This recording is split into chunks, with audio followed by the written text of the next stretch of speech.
यो आजको यो शनिबारको यो बिहानीमा सबै भगवानका भक्त मित्रहरू, योगी साधकहरू सबैलाई कार्यक्रममा स्वागत छ। आउनुहोस्, अब अरु शनिबारहरूमा जस्तै हामी यो कार्यक्रममा हठ योग प्रदीपिका नामक ग्रन्थको स्वाध्याय गरिरहेका छौं। यो आफैमा आजभन्दा करिब 400 वर्ष अगाडि स्वात्माराम योगीले लेख्नु भएको योगको संसारमा सबैभन्दा प्रसिद्ध पुस्तक हो र यसका धेरै कुराहरू हामी अगाडिबाट सुन्दै पढ्दै आइरहेका छौं। 4 खण्डमा पहिलो खण्ड आसनसँग सम्बन्धित खण्ड छ र यसमा पनि मुख्य 15 वटा आसनको चर्चा छ। ती मध्येको हामी मयूरासन, शवासन आदि अनेकन आसनको बारेमा पढ्दै बुझ्दै अहिले सिद्धासनमा पुगेका छौं। यो 35औं श्लोकदेखि लिएर 43औं श्लोकसम्म झण्डै 9 वटा श्लोकमा सिद्धासनको चर्चा छ। अरु कुनै पनि आसनलाई यति धेरै श्लोकहरू बोल्नु परेको थिएन। स्वात्मारामजीले यो सिद्धासनको बारेमा अलिक धेरै नै चर्चा गर्नुभएको छ। हामीले यद्यपि अघिल्लो कार्यक्रममै सिद्धासनको प्रारम्भिक कुराहरू सुन्यौं, जान्यौं। फेरि पनि यो सिद्धासन पूरा नभएकाले म फेरि यसलाई अब पूरा गर्नेतर्फ फेरि पनि अस्तिको प्रसङ्गलाई सम्झँदै यो सिद्धासनलाई पूरा गर्ने आजका यी 9 वटा श्लोकहरूलाई व्याख्यान गर्ने कोसिस गर्नेछु। आदरणीय मित्रहरू, योग साधनाको महिमा बताएर सकिँदैन। यो कति छ अथाह अनन्त महिमा मण्डित विषय हो। त्यसैले त हाम्रो नेपालका हिमालयहरूमा मत्स्येन्द्रनाथ, गोरखनाथ आदि अनेकन योगी महायोगीहरूले योग साधना गरे, सिद्धि प्राप्त गरे र उनैका सन्तान सन्तति तपाईँ हामी योग साधनाको अभ्यास गर्दैछौँ र यसलाई जे जति सक्दो राम्रो ढङ्गले यसको अभ्यास हुन सक्छ त्यसरी गरौँ। आदरणीय लक्ष्मण पन्थीजीले यति राम्रो योग अभ्यास सिकाइरहनु भएको छ। तपाईँ हामी सबैका लागि खुसीको कुरा हो। तपाईँ हामी सबैले लक्ष्मण पन्थी जस्ता योग साधक या सिद्ध महापुरुषहरूलाई यथोचित रूपमा सेवा गर्न, सम्मान गर्न र उहाँको यो सत कार्यमा निरन्तरता बनिराखोस् त्यसका लागि यथेष्ट सहयोग गर्न पनि हामीले जान्नुपर्छ। गर्न सकेमा तपाईँ हामी सबैको कल्याण हुन्छ भन्ने यही विषय अनुरोध गर्दै आजको सिद्धासनसँग सम्बन्धित स्वात्मारामजीले हठ योग प्रदीपिकामा के भन्नुभएको छ तत् सम्बन्धमा आउनुहोस् आजको विषयवस्तु आरम्भ गरौँ। योनिस्थानकमङ्घ्रिमूलघटितं कृत्वा दृढं विन्यसित मेन्ध्रे पादमथैकमेव हृदये कृत्वा अहनुं सुस्थिरं स्थाणुः संयमितोन्द्रियो अचलदृशा पश्येत् भ्रुवो अन्तरम् एतन् मोक्ष कपाट भेदजन सिद्ध। आदरणीय स्वात्मारामजी भन्नुहुन्छ हामी सुखासनमा पहिले बसौँ र खुट्टाका कुर्कुच्चाहरूलाई हाम्रो शरीरको योनिस्थान अर्थात् मलद्वारका नजिकमा कुर्कुच्चाले लगेर अँठ्याएर त्यसमा अलिकति प्रेसर पारेर दबाव बनाएर राखौँ। अनि अर्को खुट्टालाई त्यो खुट्टाको माथि पर्ने गरी अनि त्यसै गरी ठिक मध्य भागमा अर्को खुट्टाको कुर्कुच्चो पनि माझमा आउने गरी राखौँ। अनि आफ्नो चिउडोलाई छातीमा टाँसेर निउरी परे जस्तो या चिउडोलाई छातीमा टाँसेर अनि दुवै आँखालाई भ्रू मध्यमा आइब्रोको बीचमा जहाँ आज्ञा चक्र हुन्छ भनिन्छ त्यहाँनिर दुवै आँखाले हेरिराखौं, स्थिर गरेर हेरिराखौं, आँखालाई स्थिर बनाऊ। स्थाणुः संयमितेन्द्रिय, अत्यन्तै संयमित, अत्यन्तै चञ्चल नभइकन स्थाणु जस्तो, ढुङ्गा जस्तो भएर स्थिर रहेर अचल दृशा, कहीँ कतै यताउता नहेरिकन, अनि एतन मोक्ष कपाट भेद जनकम सिद्धासनम, यसरी बसेर गरिने आसन मोक्ष प्राप्त गराउने सिद्ध आसन भनेर भनिन्छ। यहाँसम्मका श्लोकहरू अथवा यो श्लोकलाई संक्षेपमा हामीले अघिल्लै पटक पनि चर्चा गरिएको थियो र हाम्रो आदरणीय सुरेन्द्र मल्लजी जो क्यालिफोर्नियाको एनआरएन अध्यक्ष पनि हुनुहुन्छ, उहाँले अनेक प्रश्न पनि यसमाथि राख्नु भएको थियो। सम्भवतः आज पनि कार्यक्रम सुन्दै हुनुहोला। र यसका अरू पनि धेरै भेदहरू छन् भनेर यसमा अनेकन भेदहरूको पनि वर्णन गरिएको छ। मेन्ध्रात् उपरि विन्यस्य सभ्यम गुल्फम तथोपरि गुल्फान्तरम च निक्षिप्य सिद्धासनम इदम भवेत्। अघि बताइएको जस्तो एउटा खुट्टालाई पहिले दाहिने खुट्टालाई मोडेर खुट्टा माथि नै बसे जस्तो अलिकति कुर्कुच्चालाई अठ्याएर बसौं र अर्को खुट्टालाई पनि त्यसै गरी घुमाएर अनि फेरि त्यो अर्को खुट्टाको कुर्कुच्चो पनि ठिक आफ्नो मध्यभागमा मलद्वारका पासमा भएको ढङ्गले दुवै खुट्टालाई सेट गरौँ। अनि यसरी यो सिधै बसे पनि एक प्रकारको सिद्धासन हुन्छ, बन्दछ। र यदि हामीले चिउडोलाई छातीमा जोडेर अनि दुवै आँखालाई आइब्रोको बीचमा आज्ञा चक्रमा हेरेर यस प्रकारको यो साधना पनि सिद्धासन भनिन्छ। सिद्धासनका दुवै स्वरूप भए, जसरी यो पिक्चरमा देखाइएको छ, चिउडोलाई छातीमा नजोडिएको पनि सिद्धासन हुन्छ र चिउडोलाई छातीमा जोडेर भ्रू मध्यमा हेरेर यस प्रकारको पनि सिद्धासन हुन्छ। खुट्टाहरूका पोजिसन उस्तै रहन्छन् र यति बेला दुवै हातहरू हामीले घुँडामाथि उत्तानो पारेर ज्ञान मुद्रा भन्नाले यो चोरी औँला र बुढी औँठा जोडेर यसरी उत्तानो पारेर घुँडामाथि राखिन्छ भने यो ज्ञान मुद्रा भनिन्छ। ज्ञान मुद्रामा बस्नु पनि सिद्धासनकै एउटा अङ्ग हो, पार्ट हो। यही कुरालाई अझ अघिल्लो श्लोकमा स्वामी आत्माराम योगी भन्दै हुनुहुन्छ, एतत् सिद्धासनम प्राहु अन्य वज्रासनम विदुः मुक्तासनम वदन्ति कि प्राहुर गुप्तासनम परि। एउटै सिद्धासनका पनि अनेक तरहका नामहरू छन्। एतत् सिद्धासनम प्राहु, कसैले यसलाई सिद्धासन भन्दछन् भने अन्य वज्रासनम विदुः, कतिले यसलाई वज्रासन पनि भन्दछन्। मुक्तासनम वदन्ति के, कोहीले मुक्त आसन पनि भन्दछन्। गुप्तासनम प्राहु अपरे, अरू केही व्यक्तिहरूले या योग साधकहरूले, योगीहरूले यसलाई मुक्तासन पनि भन्ने गर्दछन्।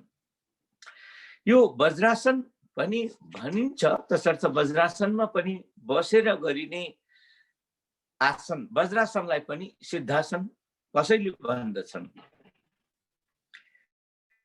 ठिक त्यसै गरी अघिल्लो श्लोकमा यो सिद्धासनको वर्णन, चर्चा, यसको महिमा, यसको महत्व अझ राम्ररी बताइएको छ। यमेषु इव मिताहार अहिंसाम नियमेषु इव मुख्यम सर्वासनेषु एकम सिद्धासनम विदुः।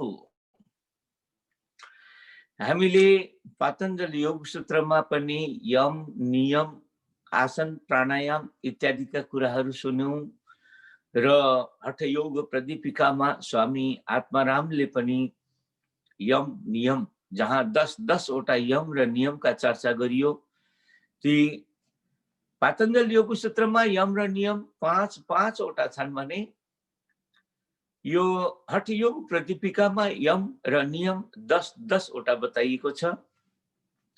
यहाँ यो 38औं श्लोकमा स्वात्मा रामजी भन्दै हुनुहुन्छ, यमेषु इव मिताहारः, 10 थरी यम जो बताइयो त्यसमा जो मिताहार अर्थात थोरै अत्यन्तै शुद्ध सात्विक भोजन खानु, जसलाई हामी संस्कृत शब्दमा मिताहार भन्छौं। यमका 10 नियमहरू मध्ये मिताहार जस्तो सबैभन्दा श्रेष्ठ हुन्छ। अनि त्यसैगरी नियमेषु अहिंसा, नियमका पनि 10 भेदहरू बताइयो। ती 10 भेदहरू मध्ये जो अहिंसा सबैभन्दा महत्त्वपूर्ण हुन्छ। त्यस्तै गरी यममा मिताहार जस्तै, नियममा अहिंसा जस्तै सबै आसनहरूमा यो सिद्ध आसन अत्यन्तै महत्त्वपूर्ण, अत्यन्त मुख्य मानिएको छ। सिद्धासनम विदुः, वेत्ताहरूले, जानकारहरूले, सिद्धहरूले यो सिद्धासनलाई त्यस्तो प्रकारको अत्यन्तै महत्त्वपूर्ण मानेका छन्। यसैगरी अगाडि 39औं श्लोकमा योगीराज स्वात्मा रामजी भन्दै हुनुहुन्छ, चतुरशीति पीठेषु चित्तमेव सदाभ्यसित, 72 सहस्राणाम नाडीनाम मलशोधनम। 84 पीठहरू या 84 आसनहरू जे जति पनि हामीले जानेका छौं, बुझेका छौं, यदि योग साधनामा सिद्धि प्राप्त गर्नु छ भने सिद्धासनम, सिद्धमेव सदाभ्यसित, यो सिद्धासन नामको आसनलाई सदा सदा अभ्यास गरौँ। यसले के गर्छ भने 72 सहस्राणाम नाडीनाम मलशोधनम, 72,000 नाडी हाम्रा शरीरमा 72,000 नस नाडीहरू छन्, नसाहरू छन्, जुन नसाहरूबाट हावा, पानी, रगत आदि इत्यादिको प्रवाह भइरहन्छ र यही निरन्तर प्रवाहले हाम्रो जीवन सम्भव बनिरहेको छ। यसमा अनेक तरहका मैलो बनिरहन्छ, मलिन भइरहन्छ, जसले गर्दा कई तरहका ब्लड प्रेसर आदि रोगहरू बन्न जान्छन्।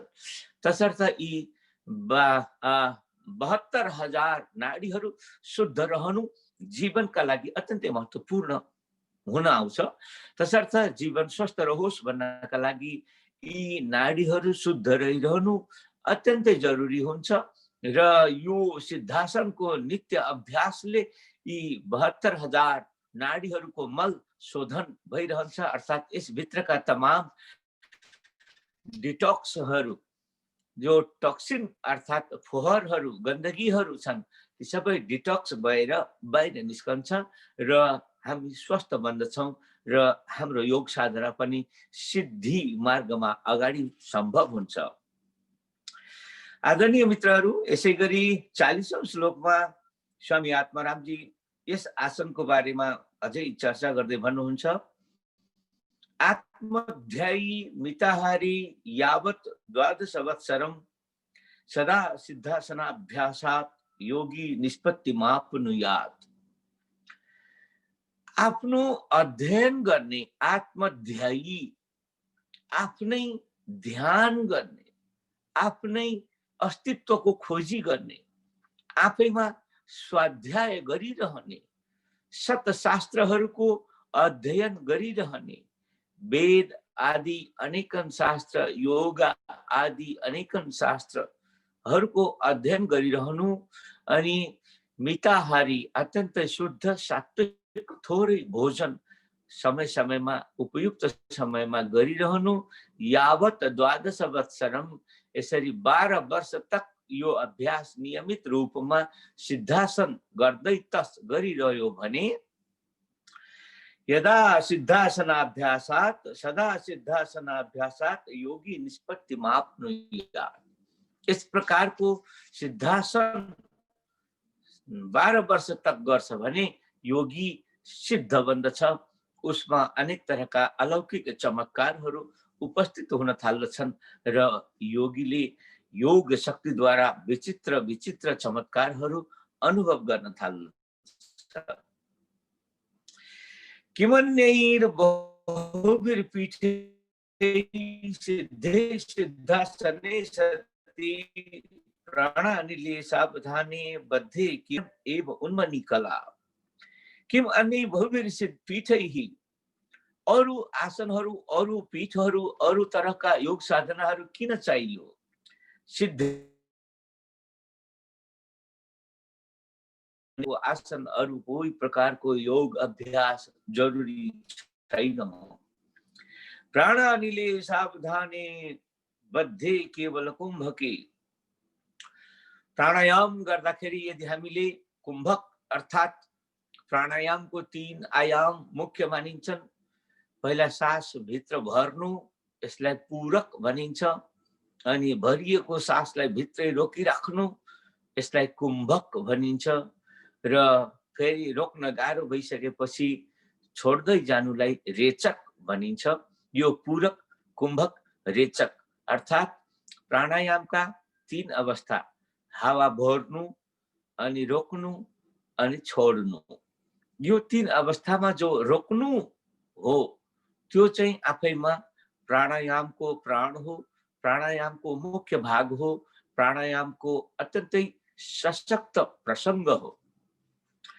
यो प्राणानिले सावधाने बद्धे केवल कुम्भके उत्पद्यते निरायासात् स्वयं एव उन्मनी कला यसरी सिद्धासनमा बसेर अनि हामीले कुम्भक नामको प्राणायामलाई सघन बनाउँदै गयौं भने उन्मनी अवस्था प्राप्त हुन्छ उन्मनी अवस्था भनेको हाम्रो सूक्ष्म शरीर हाम्रो चित्त जब जहाँ जुन प्रकारले बहिर्गमन या कुनै पनि हामी अहिले अमेरिकाको क्यालिफोर्नियामा छौं बे एरियामा छौं हाम्रो शरीर यही हुँदा हुँदै पनि नेपालमा कुनै व्यक्तिलाई समस्या परेको छ तपाई त्यहाँ उपस्थित भएर त्यसलाई सहयोग गर्न पुग्नुहुन्छ यो उन्मनी अवस्थाको फल हो सिद्ध हुँदामा यस प्रकारको शक्ति प्राप्त हुन्छ यो श्लोकले हामीलाई यही कुरा संकेत गर्दैछ हामी यदि सिद्धासनमा सिद्ध भयौं भने सिद्धासनमा सिद्ध भएका अवस्थामा फेरि प्राणायामको कुम्भक नामको यो प्राणायामको प्राण रोक्ने हावालाई भित्रै रोकिराख्ने यसमा पनि हामी सिद्ध हुन सक्यौं भने अनि उन्मनी अवस्था प्राप्त हुन्छ जसले योगीमा विलक्षण चमत्कार पैदा गर्छ र ऊ एक ठाउँमा बसेर पनि धेरै टाढाका व्यक्तिहरूलाई सुन्न देख्न सहयोग गर्न बात गर्न अनेक काम गर्न सक्ने क्षमता प्राप्त गर्दछ आदरणीय मित्रहरू तथा यसैगरी अब हामी अघिल्लो श्लोकमा स्वात्मारामजी के भन्दै हुनुहुन्छ तत् सम्बन्धमा जान्ने कोसिस गर्दैछौं अघिल्लो 42औं नम्बरको श्लोक सुनौं तथैकस्मिन्नेव सिद्धे सिद्धासने सति बन्धत्रयम् अनायासात् बन्ध जालन्धर बन्ध उड्डयन बन्ध आदि अनेक योग क्रिया भित्रका बन्धहरू हामीले अब आगामी अध्यायमा आउने वाला अध्यायमा बन्धहरूको बारेमा पनि पढ्ने छौं सुन्ने छौं ती अनेकन बन्धहरू जसले गर्दा हामी भित्र अर्थात योगी भित्र विलक्षण चमत्कारहरू उत्पन्न हुन थाल्दछ त्यस्तो बन्ध सिद्धिका लागि पनि यो सिद्धासन अत्यन्तै महत्त्वपूर्ण छ सिद्धासन सिद्ध नभएसम्म कुनै प्रकारको बन्धहरू पनि बन्न सक्दैन सो कुरा यहाँ स्वात्माराम योगीले यो श्लोकमा यही कुरालाई संकेत गर्दै हुनुहुन्छ र भन्नुहुन्छ तथा एकस्मिन्नेव दृढे सिद्धे सिद्धासने सति यदि तपाई हामी सिद्धासनमा सिद्ध हुन सक्यौं भने बन्धत्रयम 3 तरहका बन्धहरू जो जालन्धर बन्ध उड्डयन बन्ध र मणिपूरक बन्ध इत्यादि बन्धहरू बन्धत्रयम अनायासात् अनायास अर्थात बिना प्रयासकै सहजै उपलब्ध हुन सक्छन् स्वयं एव उपजायते आफै बन्दछन् र बन्धहरू तयार हुन साथ तपाई हामीमा अर्थात योगीमा अत्यन्तै ठूलो सिद्धि प्राप्त हुन्छ जसले गर्दा तपाई हामीमा एउटा चमत्कार विशेषता उपलब्ध हुन्छ बन्धहरूको अत्यन्तै लम्बा चौडा प्रसङ्ग हाम्रो यो आसनको अध्याय सकिएपछि यही हठयोग प्रदीपिकामा एउटा अध्याय नै हामीले पढ्नेछौँ। बन्धहरूको विस्तारपूर्वक चर्चा प्रसङ्ग हामीले आगामी अध्यायमा अझ विस्तारपूर्वक गर्नेछौँ। अहिलेलाई भने म यो श्लोकको यति नै व्याख्या गर्दै अझ अघिल्लो श्लोकमा जाँदैछु। 43औं श्लोक जो सिद्धासनका बारेमा बताइएको अन्तिम श्लोक हो र योभन्दा अगाडि हामी फेरि पद्मासनको चर्चा गर्नेछौँ। नासनम सिद्ध सदृशम न कुम्भ केवलोपमः न खेचरी समामुद्रा न नाद सदृशो लयः। सिद्धासनहरूमा अनेकन आसनहरूमा सिद्ध आसन जतिको उत्कृष्ट आसन अरू कोही पनि छैन। न आसनम सिद्ध सदृशम, सिद्धासन बराबरको अरू कुनै आसन छैन। न कुम्भ केवलोपमः, प्राणायाम गर्दा हामीले पूरक कुम्भक रेचक अनि यसलाई पनि अझै बहिर्कुम्भक पनि भनिन्छ। एउटा यस्तो अवस्था, सास भित्र भर्नु अनि भित्रै सासलाई रोक्नु अनि सास फाल्नु, पुरा सास बाहिर फालेपछि फेरि पनि सास रोक्नु, भित्र जान नदिनु, बाहिरै सासलाई रोकिदिनु। यो चारवटा अवस्था प्राणायाममा हामीले अभ्यास गर्ने गर्छौं। र यसमा जो कुम्भक भन्ने छ, सासलाई भित्र रोक्ने या बाहिर रोक्ने भए पनि दुवै खालका कुम्भक जतिको राम्रो अरू हुँदैनन्। न कुम्भ केवलोपमः, यो सासलाई रोक्ने जो प्राणायाम अन्तर्गतको कुम्भक भनिन्छ, यस्तो राम्रो अरू कुनै पनि प्रकारको प्राणायाम हुँदैन। प्राणायामका यद्यपि कसैले 12 भेद बताएका छन्, कसैले 24 भेद बताएका छन्, अनेक भेदहरू छन् प्राणायामका। ती अनेक भेदहरू मध्ये कुम्भक प्राणायाम जतिको राम्रो केही पनि हुँदैन। त्यसैगरी न खेचरी समा मुद्रा, मुद्रा पनि कसैले 24 मुद्रा, कसैले 27 मुद्रा, अनेक ऋषि महर्षिहरूका भिन्न भिन्न भेदहरू छ, धेरै मुद्राहरू छन्। ती अनेकन मुद्राहरू मध्ये खेचरी नामको मुद्रा, जुन मुद्रा सिद्ध हुन सक्यो भने खे अर्थात् आकाशमा, चरी अर्थात् चल्न सक्ने, हिँड्न सक्ने, आकाशमा उड्न सक्ने अवस्था बन्दछ। त्यस्तो खेचरी मुद्रा जस्तो राम्रो मुद्रा अरू कुनै पनि मुद्रा हुँदैन। त्यसैगरी न नाद सदृशो लयः, नाद, नाद अर्थात् तपाईँ हाम्रो शरीरभित्र हामीले कई तरहले आवाज निकाल्छौं। मुखबाट निस्कने आवाज अथवा छिउ गर्दा आदि इत्यादिबाट निस्कने आवाज, अथवा दिशा पिसाब अथवा पाक्दै गर्दा पनि निस्कने आवाज, यावत प्रकारका ध्वनि हामीले ध्वनिलाई नाद भन्ने गर्दछौं। र यो ध्वनि जब जब आफै स्वतस्फूर्त रूपमा कहीँ कतै नटक्राइकन निस्कन्छ, त्यो आवाजलाई अनाहत नाद भन्ने गरिन्छ। हामीले बोल्दै गर्दा आउने आवाज अथवा हाम्रा शरीरबाट उत्पन्न हुने सकल आवाजलाई आहत नाद भनिन्छ भने कहीँ कतै नटक्राइकन अटोमेटिकली आफै भइरहने नाद, आवाजको नाम अनाहत नाद हो।